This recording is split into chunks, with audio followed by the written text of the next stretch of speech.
ফিলিস্তিন কখনোই রাষ্ট্র হবে না, স্পষ্ট বার্তা নেতানিয়াহুর। অধিকৃত পশ্চিম তীরে নতুন বসতি নির্মাণের অনুমোদন। গাজা ইসরায়েলি আগ্রাসনে একদিনে নিহত অন্তত 53। নেপালে তীব্র হচ্ছে রাজনৈতিক সংকট। অন্তর্বর্তী সরকারের প্রধান নিয়ে মতবিরোধ আন্দোলনকারীদের। পার্লামেন্ট ভেঙে দেওয়ার আহ্বান জেনজির। মিয়ানমারে নির্বাচনের আগে বেড়েছে জান্তা বাহিনীর দমন পীড়ন। কারেনি রাজ্যে আগস্টের রেকর্ড প্রাণহানি। 50 বছরের মধ্যে সর্বনিম্ন পর্যায়ে গণমাধ্যমের স্বাধীনতা। এবং অভ্যুত্থান পরিকল্পনা সহ 5 অভিযোগে দোষী সাব্যস্ত ব্রাজিলের সাবেক প্রেসিডেন্ট বলসোনারো। 27 বছরের কারাদণ্ড। রাজনৈতিক প্রতিহিংসার শিকার দাবি আইনজীবীর।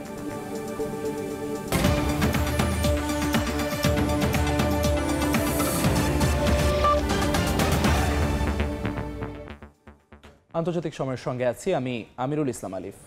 শুরুতেই জাকসু নির্বাচনের খবর।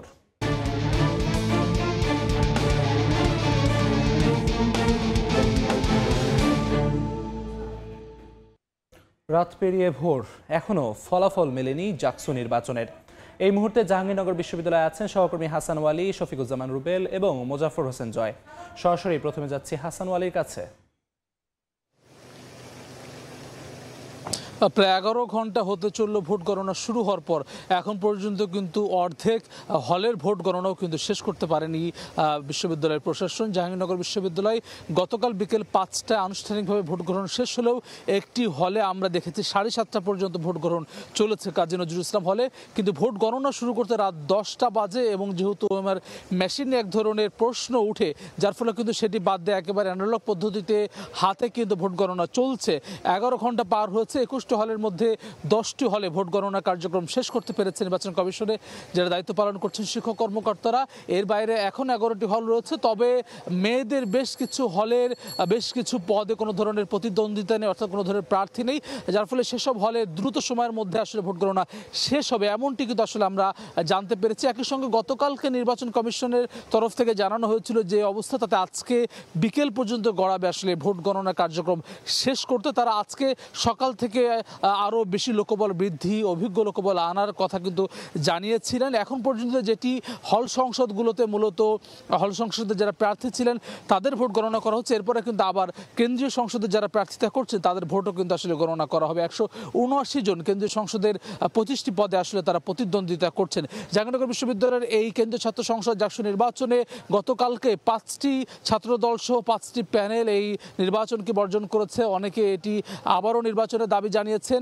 এর মধ্য দিয়ে কিন্তু আসলে ভোট গণনা চলছে। গতকাল রাত পর্যন্ত কিছুটা উত্তপ্ত পরিস্থিতি ছিল, মিছিল পাল্টা স্লোগান দেখা গেছে এই নির্বাচন কমিশনের কার্যালয়ের সামনের এই সড়ক জুড়ে। কিন্তু ভোর রাত থেকে কিন্তু এখন পর্যন্ত পরিস্থিতি শান্ত রয়েছে। এখানে কিন্তু বিপুল সংখ্যক আইন শৃঙ্খলা রক্ষাকারী বাহিনীর সদস্যরা রয়েছেন, শিক্ষকরা রয়েছেন। তারা আশা প্রকাশ করছেন স্বাভাবিক সময়ের মধ্যে দিয়েই আসলে তারা এই ভোট গণনা শেষ করতে পারবেন এবং একই সঙ্গে ফলাফল ঘোষণা করতে পারবেন। নির্বাচন কমিশনের ভবনে যেখানে ভোট গণনা চলছে সেখানে রয়েছেন আমার সহকর্মী শফিকুজ্জামান রুবেল, যাচ্ছি তার কাছে।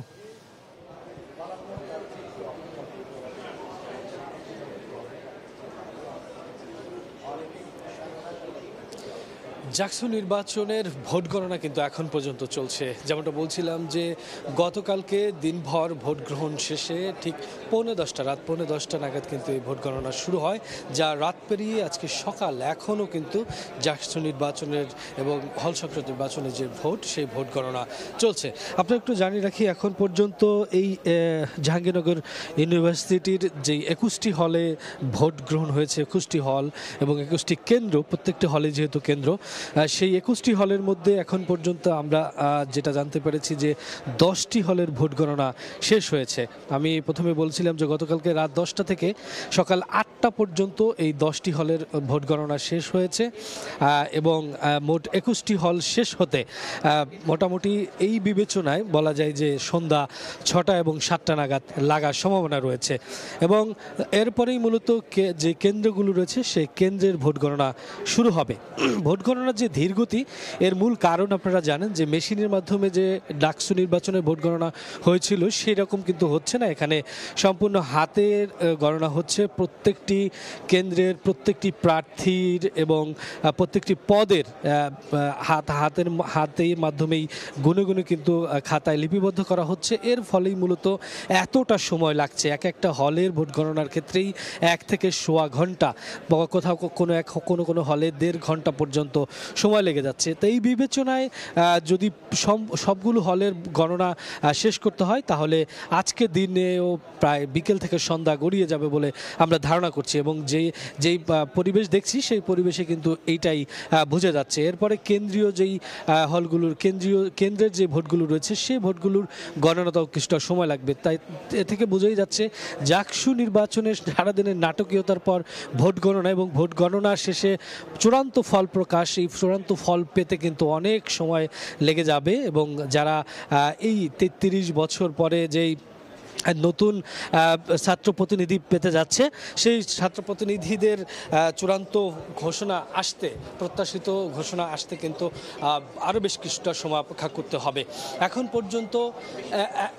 পর্যন্ত 10টি হলের ঘোষণা এসেছে, আরও 5টি হলের গণনা চলছে। তো সিনেট ভবন থেকে এই ছিল এই মুহূর্তে আমাদের আরেক সহকর্মী জয় রয়েছেন ঠিক সিনেট ভবনের বাইরে, তিনি জানাবেন সেখানে পরিস্থিতি। জাহাঙ্গীরনগর বিশ্ববিদ্যালয়ে ভোট গণনাকে কেন্দ্র করে নিয়ে কিন্তু একটি উপহাসের পাত্রের মতো পরিণত হয়েছে। অনেকেই বলছেন যে এই মূলত 21টি কেন্দ্রে 500 করে 700 করে 800 করে ভোট রয়েছে, মোট ভোট পড়েছে প্রায় 8000-এর মতো। এই 8000 ভোট গুনতে কখনোই 5 থেকে 6 ঘন্টা কিংবা 10 ঘন্টা সময় লাগে না। এখানে যাদেরকে দিয়ে ভোট গণনা করা হচ্ছে তারা বলছেন যে তারা কেউই এক্সপার্ট নয়। এক্সপার্ট না থাকার কারণে মূলত হাত দিয়ে যে ভোট গণনা করা হয় সেটা খুব ধীর গতিতে একটি একটি করে বেছে বেছে গণনা করা হয়। জাহাঙ্গীরনগর বিশ্ববিদ্যালয়ে কিন্তু এমনি দুটি ভাগ রয়েছে, একটি হচ্ছে কেন্দ্রীয় সংসদের ব্যালট বাক্স, অপরটি হচ্ছে আপনার হল সংসদের ব্যালট বাক্স। তো সুতরাং এমনিতে ভাগাভাগি হয়ে আছে। এর মধ্যে মাত্র 8000 ভোট গুনতে এত সময় লাগার কোনো অবস্থায় কথা নয় বলে জানিয়েছেন বিশ্ববিদ্যালয়ে যারা আছেন তারা বলছেন যে মূলত যদি এক্সপার্ট লোকজন এখানে আনা হতো তাহলে হয়তো এই ভোটটি 2-3 ঘন্টার মধ্যে গণনা শেষ হয়ে যেত। যাই হোক, জাহাঙ্গীরনগর বিশ্ববিদ্যালয় কর্তৃপক্ষ বলছেন যে তারা চেষ্টা করছেন জাহাঙ্গীরনগর বিশ্ববিদ্যালয়ে এক্সপার্ট পার্সনদের দিয়ে ভোট গণনার জন্য, এবং এই অবস্থা হলে হয়তো বা 1-2 ঘন্টার মধ্যে ভোট গণনা সম্ভব করা হবে বলে জানিয়েছেন বিশেষজ্ঞরা। এই ছিল আমার কাছ থেকে জাহাঙ্গীরনগর বিশ্ববিদ্যালয় থেকে ভোট গণনা সংক্রান্ত সর্বশেষ তথ্য। জাকসু নির্বাচন নিয়ে সবশেষ তথ্য জানাচ্ছিলেন সহকর্মীরা। ফিরছি আন্তর্জাতিক প্রসঙ্গে। ফিলিস্তিন কখনোই রাষ্ট্র হবে না বলে স্পষ্ট বার্তা দিয়েছেন ইসরায়েলের প্রধানমন্ত্রী বিনিয়ামিন নেতানিয়াহু। অধিকৃত পশ্চিম তীরে নতুন বসতি নির্মাণের অনুমোদন দিয়েছে তার সরকার। এদিকে গাজা উপত্যকায় ইসরায়েলি হামলায় একদিনে নিহত হয়েছেন অন্তত 53 জন। কাতারে ইসরায়েলি হামলায় নিহতদের জানাজায় অংশ নিয়েছেন আমির। স্থানীয় সময় বৃহস্পতিবার গাজা উপত্যকায় ইসরায়েলি বাহিনীর হামলায় প্রাণ হারিয়েছেন অর্ধশতাধিক মানুষ। খাদ্য ও সহায়তা সংগ্রহ করতে যাওয়া কয়েকজনও নিহতদের মধ্যে রয়েছেন। জাতিসংঘ জানিয়েছে মানবিক পরিস্থিতি দ্বিতীয় বিশ্বযুদ্ধ পরবর্তী যে কোনো সংঘাতের চেয়েও ভয়াবহ পর্যায়ে পৌঁছেছে।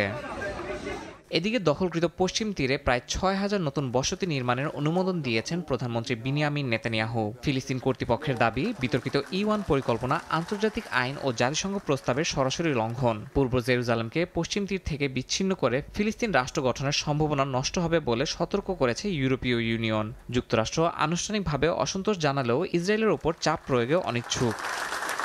অন্যদিকে দোহায় ইসরায়েলি হামলায় নিহতদের জানাজায় অংশ নেন কাতারের আমির Sheikh Tamim bin Hamad Al Thani. কাতারের প্রধানমন্ত্রী অভিযোগ করেন এই হামলা গাজায় বন্দীদের মুক্তির সব আশা শেষ করে দিয়েছে। তিনি নেতানিয়াহুকে রাষ্ট্রীয় সন্ত্রাসবাদের দায়ে বিচারের মুখোমুখি করার আহ্বান জানিয়েছেন।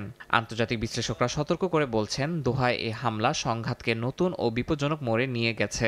এতে শুধু গাজায় যুদ্ধ দীর্ঘায়িত হবে না, বরং আঞ্চলিক শান্তি ও স্থিতিশীলতাও গুরুতর হুমকির মুখে পড়তে পারে। এই হামলার প্রতিক্রিয়ায় হামাস এক বিবৃতিতে জানায় দোহায় তাদের নেতাদের টার্গেট করা প্রমাণ করে ইসরায়েল শান্তি উদ্যোগ ভেঙে দিতে চাইছে। সংগঠনটি সতর্ক করে বলেছে এই হামলা গাজা যুদ্ধকে আঞ্চলিক পর্যায়ে ছড়িয়ে দিতে পারে এবং মধ্যস্থতাকারী কাতারের ভূমিকা বিপন্ন করার চেষ্টা করছে ইসরায়েল। তাদের যুদ্ধবিরতি ও বন্দি বিনিময়ের শর্ত অপরিবর্তিত থাকবে বলেও জানানো হয়।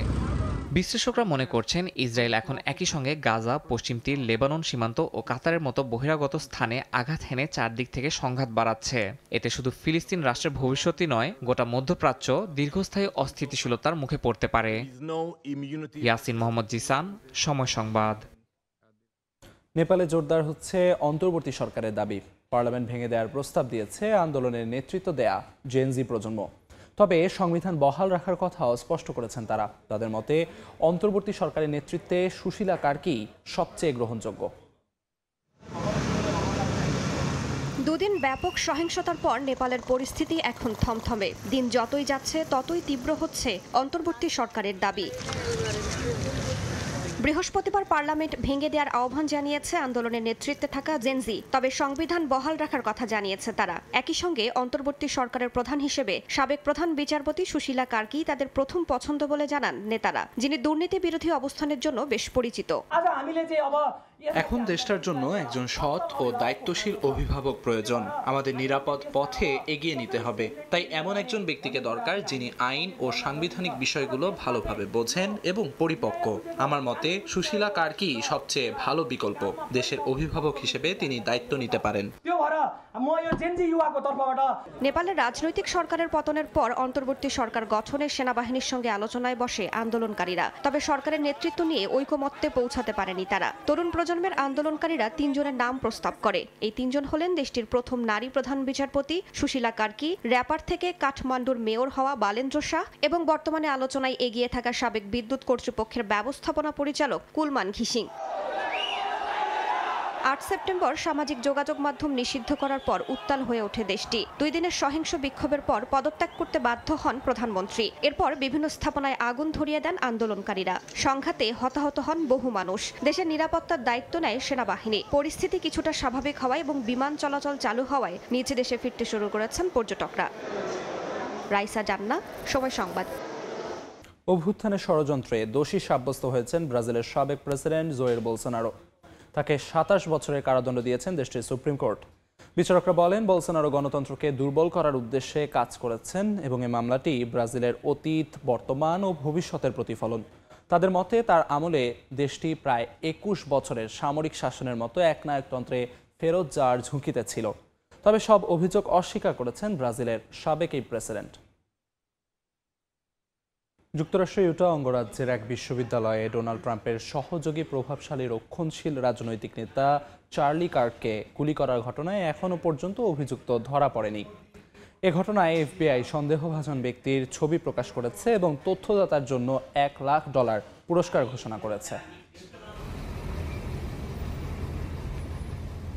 যুক্তরাষ্ট্রের ইউটা অঙ্গরাজ্যের এক বিশ্ববিদ্যালয়ে প্রকাশ্যে গুলিবিদ্ধ হয়ে মারা যান প্রভাবশালী রিপাবলিকান নেতা চার্লি কার্ক। এরপর থেকে এলাকা জুড়ে ব্যাপক আতঙ্ক ছড়িয়ে পড়ে। হত্যাকাণ্ডের পর হামলাকারী আশেপাশের একটি আবাসিক এলাকায় পালিয়েছে। এ খুনের তদন্ত করছে এফবিআই। ঘটনার পর কাছের জঙ্গল থেকে একটি শক্তিশালী রাইফেল উদ্ধার করেছে পুলিশ। পাশাপাশি মাটিতে পাওয়া গেছে জুতার ছাপ এবং হাতে ভর দেওয়ার চিহ্ন, যা তদন্তের নতুন দিক খুলে দিয়েছে। স্থানীয় সময় বৃহস্পতিবার সাংবাদিকদের সঙ্গে মতবিনিময়কালে যুক্তরাষ্ট্রের প্রেসিডেন্ট ডোনাল্ড ট্রাম্প জানান হত্যাকারীকে গ্রেফতারের বিষয়ে আশাবাদী তিনি। আমি স্পষ্টভাবে বলতে চাই না, তবে মনে হচ্ছে তদন্তে অগ্রগতি হচ্ছে। চার্লি কার্ক একজন অসাধারণ মানুষ, সব দিক থেকে মহান, বিশেষ করে যুব সমাজের জন্য। হত্যাকারী ব্যক্তি যা করেছে তা নিঃসন্দেহে লজ্জাজনক। আশা করি তাকে দ্রুত ধরে যথাযথ ব্যবস্থা নেওয়া হবে। এফবিআই সন্দেহভাজন এক ব্যক্তির ছবি প্রকাশ করেছে, যাকে পার্সন অব ইন্টারেস্ট বলা হচ্ছে। সঠিক তথ্য দিলে $1 লাখ পুরস্কারের ঘোষণা দেওয়া হয়েছে। পুলিশের ধারণা হামলাকারীর বয়স কলেজ শিক্ষার্থীর কাছাকাছি। প্রথমে 2 জনকে জিজ্ঞাসাবাদ করলেও পরে ছেড়ে দিয়েছে পুলিশ। হত্যার উদ্দেশ্য ও সন্দেহভাজনের পরিচয় এখনও অজানা। যুক্তরাষ্ট্রে মাত্র 1 বছরে 5টি রাজনৈতিক হত্যাকাণ্ড ও খুনের চেষ্টা দেশজুড়ে আতঙ্ক বাড়িয়েছে। প্রেসিডেন্ট পদপ্রার্থী থেকে শুরু করে অঙ্গরাজ্যের স্পিকার, রাজনীতিক ও প্রভাবশালী ব্যক্তিদের টার্গেট করে একের পর এক সহিংস হামলার ঘটনা ঘটেছে দেশটিতে। বিশ্লেষকদের আশঙ্কা, রাজনৈতিক সহিংসতার নতুন অধ্যায় শুরু হয়েছে যুক্তরাষ্ট্রে। গত বছরের ১৩ জুলাই যুক্তরাষ্ট্রের পেনসিলভেনিয়ার বাটলার শহরে নির্বাচনী সমাবেশে প্রাণঘাতী হামলার শিকার হন তৎকালীন প্রেসিডেন্ট পদপ্রার্থী ডোনাল্ড ট্রাম্প। হামলাকারী একাধিক গুলি ছুড়লে ট্রাম্পের কান ছুঁয়ে যায়। নিহত হন এক সমর্থক, আহত হন অনেকে। পাল্টা গুলিতে নিহত হয় অস্ত্রধারীও। এর মাত্র ২ মাস পর সেপ্টেম্বরে ফ্লোরিডায় গলফ ক্লাবের বাইরে ডোনাল্ড ট্রাম্পকে হত্যা চেষ্টার অভিযোগে গ্রেফতার হন রায়ান ওয়েসলি রাউথ। ৫৮ বছর বয়সী এই অভিযুক্তকে গলফ কোর্সের ঝোপের আড়ালে রাইফেল সহ অবস্থান করতে দেখে সিক্রেট সার্ভিসের সদস্যরা আটক করে। অস্ত্রের সিরিয়াল নম্বর মুছে ফেলা এবং পরে ট্রাম্পকে হত্যা চেষ্টা করে ব্যর্থ হওয়া নিয়ে একটি নোটও উদ্ধার করা হয়। গত বছরের ১৮ ডিসেম্বর হত্যা চেষ্টার শিকার হয়েছিলেন রাজনৈতিক প্রভাবশালী ব্যক্তি নিক ফুয়েন্টস। ইলিনয়ের বেরউইনে সরাসরি সম্প্রচারের সময় তার বাড়িতে হামলা চালায় এক অস্ত্রধারী। পরবর্তীতে জানা যায় ওই ব্যক্তি আরও ৩টি হত্যাকাণ্ডের সন্দেহভাজন ছিলেন। পুলিশের অভিযানে ওই হামলাকারী নিহত হন। চলতি বছরের ১৪ জুন মিনেসোটা অঙ্গরাজ্যের ডেমোক্রেট নেতা ও স্পিকার মেলিসা হর্টম্যান এবং তার স্বামী নিজ বাড়িতেই গুলিবিদ্ধ হয়ে নিহত হন। একই রাতে রাজ্যের সিনেটর জন হফম্যান ও তার স্ত্রীও হামলার শিকার হয়ে আহত হন। অভিযুক্ত ভ্যান্স লুথার বোল্টারকে ২ দিনের অভিযানের পর গ্রেফতার করা হয়। প্রসিকিউটরদের দাবি, তার কাছে ৭০ জন মার্কিন রাজনীতিবিদের একটি টার্গেট তালিকা পাওয়া গেছে। সবশেষ ১০ সেপ্টেম্বর যুক্তরাষ্ট্রের ইউটা অঙ্গরাজ্যে আততায়ীর গুলিতে নিহত হন ডোনাল্ড ট্রাম্পের সহযোগী প্রভাবশালী রক্ষণশীল রাজনৈতিক নেতা চার্লি কার্ক। ঘটনার পর ইউটার গভর্নর স্পেন্সার কক্স সংবাদ সম্মেলনে এটিকে রাজনৈতিক হত্যাকাণ্ড বলে উল্লেখ করেন। বিশ্লেষকরা মনে করছেন, চার্লি কার্কের হত্যাকাণ্ড মার্কিন রাজনৈতিক সহিংসতার নতুন অধ্যায়ের সূচনা করতে পারে। ফারহাদ চৌধুরী, সময় সংবাদ। যুক্তরাষ্ট্রে নিযুক্ত ব্রিটিশ রাষ্ট্রদূত পিটার ম্যান্ডেলসনকে চাকরি থেকে অব্যাহতি দিয়েছে যুক্তরাজ্য। যৌন নিপীড়ক মার্কিন নাগরিক জেফ্রি এপস্টেইনের সঙ্গে ম্যান্ডেলসনকে সম্পর্ক রাখার অভিযোগে এ সিদ্ধান্ত নেওয়া হয়েছে বলে জানিয়েছে আল জাজিরা। বিভিন্ন গণমাধ্যমে প্রকাশিত ইমেইলে দেখা যায়, আগাম জামিন পেতে এপস্টেইনকে পরামর্শ দিয়েছিলেন চাকরিচ্যুত ব্রিটিশ এই রাষ্ট্রদূত, যা থেকে দুজনের সম্পর্ক অনেক গভীর ছিল বলে মন্তব্য করেছে ব্রিটেনের পররাষ্ট্র মন্ত্রণালয়। এদিকে চাকরি হারানোর একদিন আগে দোষ স্বীকার করে এপস্টেইনের সঙ্গে দেখা করার জন্য অনুতপ্ত বলে জানিয়েছেন ম্যান্ডেলসন। ভারতের ছত্তিশগড়ে নিরাপত্তা বাহিনীর সঙ্গে বন্দুকযুদ্ধে অন্তত ১০ মাওবাদী নিহত হয়েছে। বৃহস্পতিবার মেইনপুর থানার সীমান্তবর্তী জঙ্গলে অভিযান চালানোর সময় দুপক্ষের মধ্যে গোলাগুলি হয়। অভিযান পরিচালনা করে special task force, Cobra unit ও রাজ্য পুলিশের সদস্যরা। এর কয়েক ঘন্টা আগে নারায়ণপুর জেলায় আত্মসমর্পণ করেছে ১৬ মাওবাদী সদস্য। পুলিশ জানিয়েছে, আত্মসমর্পণকারীরা সংগঠনের বিভিন্ন ইউনিটে সক্রিয় ছিল।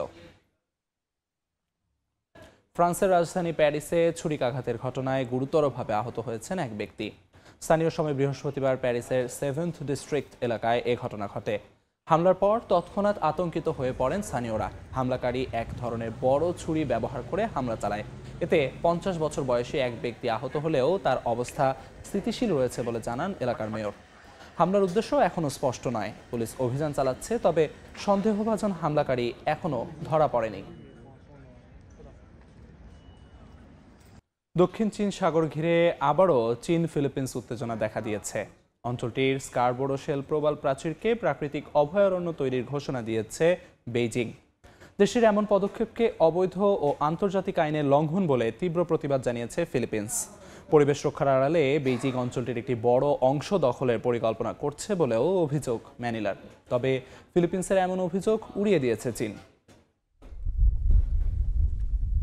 দক্ষিণ চীন সাগরের স্প্রাটলি দ্বীপপুঞ্জ ও প্রবাল প্রাচীর স্কারবোরো শোল নিয়ে চীন ও ফিলিপিন্সের মধ্যে বিরোধ দীর্ঘদিনের। সম্প্রতি স্কারবোরো শোলে চীনের প্রাকৃতিক অভয়ারণ্য তৈরির পরিকল্পনা নিয়ে তা আরও ঘনীভূত হয়েছে। বুধবার এই পরিকল্পনা বাস্তবায়নের অনুমোদন দেয় চীনের স্টেট কাউন্সিল। দেশটির এমন পরিকল্পনায় তীব্র প্রতিবাদ জানিয়েছে ফিলিপিন্স। স্থানীয় সময় বৃহস্পতিবার ফিলিপিন্সের পররাষ্ট্র দপ্তর এক বিবৃতিতে জানায়, পরিবেশ রক্ষার আড়ালে চীন অঞ্চলটির একটি বড় অংশ দখলের পরিকল্পনা করছে। এটিকে অবৈধ ও আন্তর্জাতিক আইনের লঙ্ঘন বলে দাবি করেছে ম্যানিলা। এদিকে ফিলিপিন্সের অভিযোগ ও প্রতিবাদকে ভিত্তিহীন আখ্যা দিয়ে প্রত্যাখ্যান করেছে চীন। দেশটির national forestry and grassland administration জানিয়েছে, প্রবাল প্রাচীর রক্ষার লক্ষ্যেই দক্ষিণ চীন সাগরে অভয়ারণ্য তৈরির পরিকল্পনা হাতে নেওয়া হয়েছে। সমুদ্রপথে নতুন করে জটিলতা সৃষ্টি না করতে ম্যানিলার প্রতি আহ্বান জানান চীনা পররাষ্ট্র মন্ত্রণালয়ের মুখপাত্র। একাধিক আন্তর্জাতিক চুক্তির মাধ্যমে অনেক আগেই ফিলিপিন্স ভূখণ্ডের সীমানা নির্ধারিত হয়েছে, আর হোয়াংয়াং দ্বীপ কখনোই তার মধ্যে অন্তর্ভুক্ত হয়নি। ম্যানিলাকে অবিলম্বে উস্কানি ও ভিত্তিহীন প্রচার বন্ধ করার আহ্বান জানাচ্ছি। দক্ষিণ চীন সাগর ইস্যুতে চীন ফিলিপিন্স বিরোধ নতুন কিছু নয়, তবে এবার অঞ্চলটির প্রবাল প্রাচীর নিয়ে দুদেশের মধ্যে তৈরি হওয়া উত্তেজনা আরও বাড়তে পারে বলে মনে করছেন বিশ্লেষকরা। নাসরিন রুমি, সময় সংবাদ। বিশ্বের সর্বোচ্চ ধনীর খেতাব হারিয়ে আবার কয়েক ঘন্টার ব্যবধানেই তা ফিরে পেয়েছেন স্পেসএক্স ও টেসলার প্রধান নির্বাহী কর্মকর্তা ইলন মাস্ক। এ বিষয়ে সংবাদ মাধ্যম ব্লুমবার্গ জানায়, স্থানীয় সময় বুধবার সকালে কয়েক ঘন্টার জন্য ইলন মাস্কের টপকে বিশ্বের সবচেয়ে ধনী ব্যক্তির খেতাব অর্জন করেন ওরাকলের ল্যারি এলিসন। তার সফটওয়্যার কোম্পানির শেয়ারের মূল্য মাত্র কয়েক মিনিটের মধ্যেই 1/3 বেশি বেড়ে যাওয়ায় ব্যক্তিগত সম্পদের পরিমাণও বাড়ে। তবে দিন শেষে আবারও শীর্ষ ধনী হন মাস্ক। মেক্সিকোর রাজধানীতে গ্যাস পরিবহনকারী ট্রাকে ভয়াবহ বিস্ফোরণ ঘটেছে। এতে 3 জন নিহত হয়েছেন, আহত হয়েছেন 70 জন। মেক্সিকো সিটির দক্ষিণ পূর্বাঞ্চলীয় মহাসড়কে দুর্ঘটনা ঘটে। আন্তর্জাতিক বিভিন্ন গণমাধ্যমের বরাতে জানা গেছে, হঠাৎ উল্টে গিয়ে বিস্ফোরণ ঘটে, মুহূর্তেই আগুন ছড়িয়ে পড়ে। এতে পুড়ে যায় অন্তত 30টি যানবাহন। ঘটনাস্থলে দমকল বাহিনী, নিরাপত্তা বাহিনী ও উদ্ধার কর্মীরা ঘন্টার পর ঘন্টা কাজ করেন। প্রত্যক্ষদর্শীরা জানান, গ্যাস লিক হওয়ার পরপরই হঠাৎই বিস্ফোরণ ঘটে এবং অনেকেই আহত হন। আহতদের উদ্ধার করে বিভিন্ন হাসপাতালে ভর্তি করার পাশাপাশি পরিস্থিতি নিয়ন্ত্রণে আনার কথা জানিয়েছে মেক্সিকো সিটি প্রশাসন। বাংলাদেশিদের জন্য সংযুক্ত আরব আমিরাতের ভিসা জটিলতা বেড়েই চলেছে। 2012 সাল থেকে এই সংকট বারবার দেখা দিলেও বর্তমানে তা মারাত্মক রূপ নিয়েছে। প্রবাসী বাংলাদেশিরা ভিসা সংকট এড়াতে বারবার মিশন ও সরকারের কাছে আবেদন জানালেও কিছুতেই সমস্যা দূর হচ্ছে না। বিস্তারিত শিবলি আল সাদিকের রিপোর্টে। মধ্যপ্রাচ্যের প্রধান শ্রমবাজারগুলোর একটি সংযুক্ত আরব আমিরাত, কিন্তু 2012 সাল থেকেই দেশটিতে ভিসা জটিলতার মুখে পড়েছেন প্রবাসী বাংলাদেশিরা। আগে ছবি ও পাসপোর্ট কপিতেই এমপ্লয়মেন্ট বা রেসিডেন্স ভিসা মিললেও এখন গ্রাজুয়েশন সার্টিফিকেট সহ একাধিক মন্ত্রণালয়ের সত্যায়নের পরও ভিসা মিলছে না কোনোভাবে। দেশটিতে বর্তমানে ভিজিট, এমপ্লয়মেন্ট, ফ্যামিলি, স্টুডেন্ট ও আভ্যন্তরীণ ট্রান্সফার সহ বেশিরভাগ ভিসা পুরোপুরি বন্ধ। ফ্রিজনের বড় কোম্পানিগুলোতে কিছু ভিসা চালু থাকলেও গ্রাজুয়েশন সার্টিফিকেট না থাকায় সেই সুবিধা নিতে পারছেন না 98% প্রবাসী বাংলাদেশি। তাই জালিয়াতি করে সার্টিফিকেট তৈরির পথে হাঁটছেন অনেকে, যা ভিসা বন্ধের অন্যতম বড় কারণ। তবে প্রবাসীদের অভিযোগ, কূটনৈতিক সংলাপে যথাযথভাবে 15 লাখ বাংলাদেশির সমস্যার কথা তুলে ধরতে ব্যর্থ হয়েছে সরকার। সার্টিফিকেট সত্যতা যে অনলাইন সবকিছুর পরে এদেশের গভর্নমেন্ট যেটা যাচাই বাছাই জাস্টিফাই করার পরে তখন আপনাকে ভিসাটা অ্যাপ্রুভ দিবে। বাংলাদেশের ভিসা বন্ধ থাকার কারণে আমাদের যে কতটা ক্ষতি হচ্ছে, শুধু আমাদের ক্ষতি হচ্ছে না, বাংলাদেশে তো ক্ষতি হচ্ছে। কারণ বাংলাদেশ থেকে যখন লেবার আসবে তখন রেমিটেন্সে বেশি বাড়বে। প্রত্যেকটা দেশের কিন্তু ভিসা খোলে অথবা বন্ধ হয়, বিভিন্ন রকমের সুযোগ সুবিধা আসে যায়, কিন্তু বাংলাদেশিদের বন্ধ যাবে। তার মানে আমরা ধরে নিতে পারি এটা কারেন্ট কূটনৈতিক ব্যর্থতা। ভিসার প্রবলেমের জন্য আমাদের বিদেশ থেকে বিদেশি লোকদের অ্যাপয়েন্টমেন্ট দিতে হচ্ছে। নাইজেরিয়ান, ইথিওপিয়ান, ক্যামেরুন, সব সাউথ আফ্রিকান লোকজন আমরা ভিসা দিচ্ছি, বিকজ আমাদের দেশের ভিসা খোলা নাই। রাষ্ট্রদূত আক্ষেপ করে বলেন, প্রবাসীরা পরিবর্তন না হলে পরিস্থিতি বদলানো কঠিন। এই সমাজ ব্যবস্থাকে একদিনে পরিবর্তন করা যাবে না। এটা প্রতিটা মানুষের শপথ করতে হবে যে আমি আমাকে পরিবর্তন করি আগে। যে আমার প্রতিবেশী খারাপ কাজ করতেছে, লেট হিম ডু ইট, আগে আমি নিজে পরিবর্তন। কিন্তু আমাদের উল্টোটা হচ্ছে, আমি আমার নিজেরটা যাই করি না কেন, প্রতিবেশী কেন এটা করছে, এটা নিয়ে আমার অনেক গোসা। প্রবাসীদের আশঙ্কা, এই অবস্থা চলতে থাকলে আগামীতে আমিরাতে বিপুল সংখ্যক বাংলাদেশি অবৈধ হয়ে পড়বেন। ক্ষতিগ্রস্ত হবে ক্ষুদ্র ব্যবসা ও রেমিটেন্স প্রবাহ।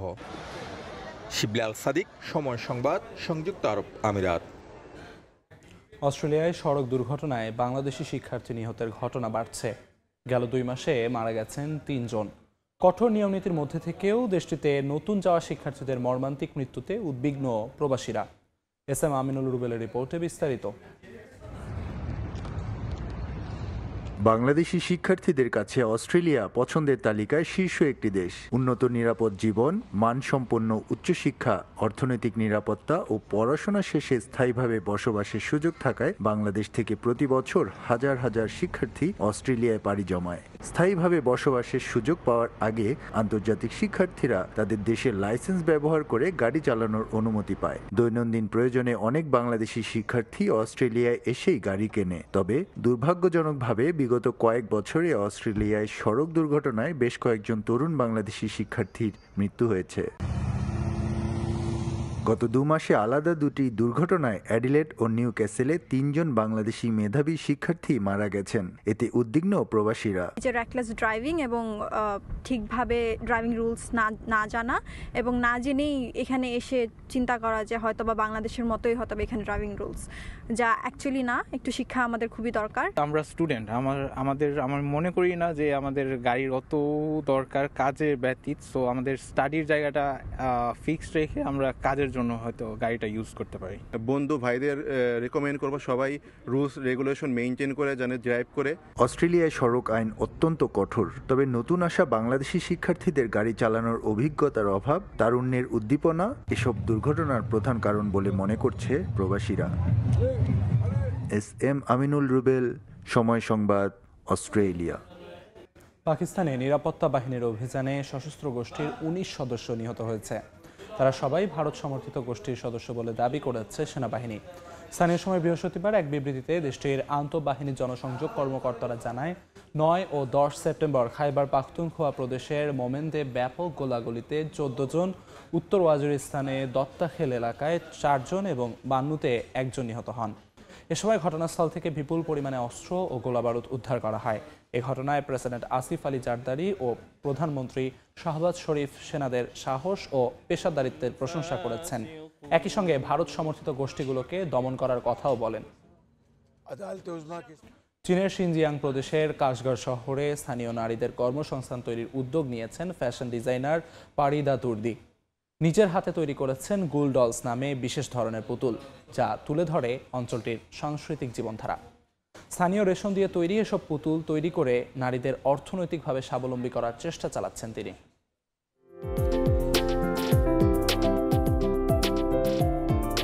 শিনজিয়াং প্রদেশের কাশগড় শহরের বিখ্যাত ফ্যাশন ডিজাইনার পারিদা তুর্দি, যিনি স্থানীয় রেশম ব্যবহার করে তৈরি করেছেন এক বিশেষ ধরনের পুতুল, যা গুল ডলস নামে পরিচিত। ডিজাইনার জানান, রঙিন নকশায় ও চকচকে কাপড়ে তৈরি এসব পুতুল অঞ্চলটির সংস্কৃতি ও জীবনধারার প্রতিফলন। এছাড়াও কিছু কিছু পুতুল তৈরি করা হয়েছে ফরাসি সংস্কৃতির আদলে। গোল পুতুল তৈরি করা হয় আটলাস সিল্ক দিয়ে, আর নকশায় রাখা হয়েছে আমাদের স্থানীয় বৈশিষ্ট্য। বলা যায় প্রতিটি পুতুলেই হাতে বানানো অনন্য সৃষ্টি। পারিদার উদ্যোক্তা হওয়ার অনুপ্রেরণা পান বেইজিং এ পড়াশোনা করার সময়। ছুটিতে বাড়িতে এসে দেখতেন স্থানীয় নারীরা কেবল গৃহস্থালী ও বাচ্চা লালন পালনে সীমাবদ্ধ থাকতেন, তাদের অন্য কিছু করার সুযোগ থাকতো না। সে ভাবনা থেকেই নারীদের জন্য বিকল্প কর্মসংস্থান তৈরি করার কথা চিন্তা করেন তিনি। এরপর স্থানীয় নারী সংগঠনের সহায়তায় প্রতিষ্ঠা করেন গুল ডলস কর্মশালা। বেইজিং এ বিশ্ববিদ্যালয়ে পড়ার সময় যখন ছুটিতে বাড়ি ফিরতাম, তখন দেখতাম অনেক নারী সন্তান লালন পালন আর গৃহস্থালীর কাজে জীবন উৎসর্গ করছে। বর্তমানে তার কর্মশালায় কয়েকশো কর্মী আছেন, যাদের বেশিরভাগই নারী। আবার অনেক নারী ঘরে বসেই তৈরি করেন এসব পুতুল। এভাবে প্রতি বছর তৈরি করা হয় 30 থেকে 50 হাজার গুল ডলস। এসব পুতুল বিক্রি করে অর্থনৈতিকভাবে স্বাবলম্বী হতে পারছেন নারীরা। তবে কেবল আয় নয়, নারীদের আত্মবিশ্বাস বাড়াতেও ভূমিকা রাখছে এই উদ্যোগ। কর্মশালায় নতুনদের আত্মপ্রকাশের সুযোগ দেওয়া হয়। তারা নিজেদের নকশা করা পোশাক পরে রানওয়েতে হাঁটেন। এই অভিজ্ঞতা নারীদের আত্মবিশ্বাস বহুগুণ বাড়াতে সাহায্য করে। পারিদার বিশ্বাস, কর্মশালার প্রতিটি নারী স্বাবলম্বী হবেন এবং অন্য নারীদেরও অনুপ্রেরণা যোগাবেন। অর্জিতা সোহেসিন, সময় সংবাদ। অস্ট্রেলিয়ায় বিপন্ন প্রজাতির কোয়ালা রক্ষায় প্রথমবারের মতো ক্ল্যামিডিয়া রোগ প্রতিরোধী ভ্যাকসিন অনুমোদন হয়েছে।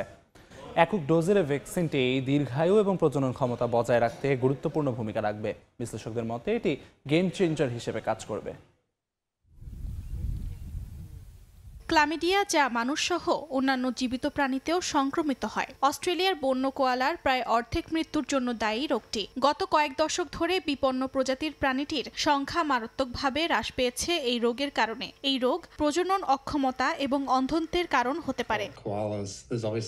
ক্লামিডিয়া রোগ প্রতিরোধী ভ্যাকসিন অনুমোদিত হয়েছে অস্ট্রেলিয়ায়। সানশাইন কোস্ট বিশ্ববিদ্যালয়ের ক্লিনিক্যাল মাইক্রোবায়োলজি বিভাগের গবেষক ও লেকচারার স্যামুয়েল ফিলিপস জানান, নতুন ভ্যাকসিনটি ক্লামিডিয়ার 3টি ভিন্ন প্রোটিনকে লক্ষ্য করে, যা বিস্তৃত প্রতিরোধ ক্ষমতা তৈরি করে। এর সঙ্গে ব্যবহার করা হয়েছে একটি অনন্য অ্যাডজুভান্ট, যা একক ডোজে কার্যকর হওয়ার সুবিধা দেয়। ফলে কোয়ালার বারবার হাসপাতালে আনা বা ধরার প্রয়োজন হয় না। এটি শুধুমাত্র কোয়ালার জন্য প্রযোজ্য। আমরা এটিকে একটি থেরাপিউটিক ভ্যাকসিন হিসেবে ব্যবহার করেছি। এর ফলাফলে কিছু বিরোধ দেখা গেছে, তাই আমরা এখনও সেই অংশটি সমাধান করার চেষ্টা করছি। অর্থাৎ যেসব কোয়ালা সংক্রামিত সেগুলো হাসপাতালে ভর্তি করে অ্যান্টিবায়োটিকের মাধ্যমে চিকিৎসা দিতে হবে। বিশেষজ্ঞরা মনে করছেন এটি কোয়ালার জীবনের দীর্ঘায়ু এবং প্রজনন ক্ষমতা বজায় রাখতে গুরুত্বপূর্ণ ভূমিকা রাখবে। তারা আরও জানান, কোয়ালার মধ্যে এই রোগের দ্রুত প্রতিরোধ করে তোলার ক্ষেত্রে একক ডোজের ভ্যাকসিনটি একটি গেম চেঞ্জার হিসেবে কাজ করবে। অর্জিতা শেহজিন, সময় সংবাদ।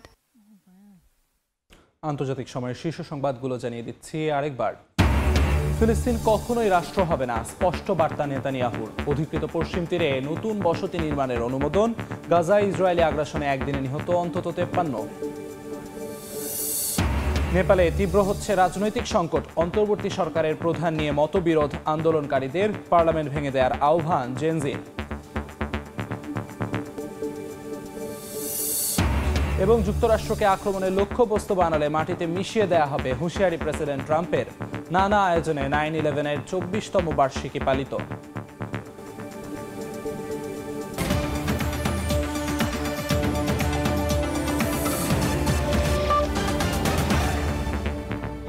এই ছিল আন্তর্জাতিক সময়। সঙ্গে থাকুন সময়ের।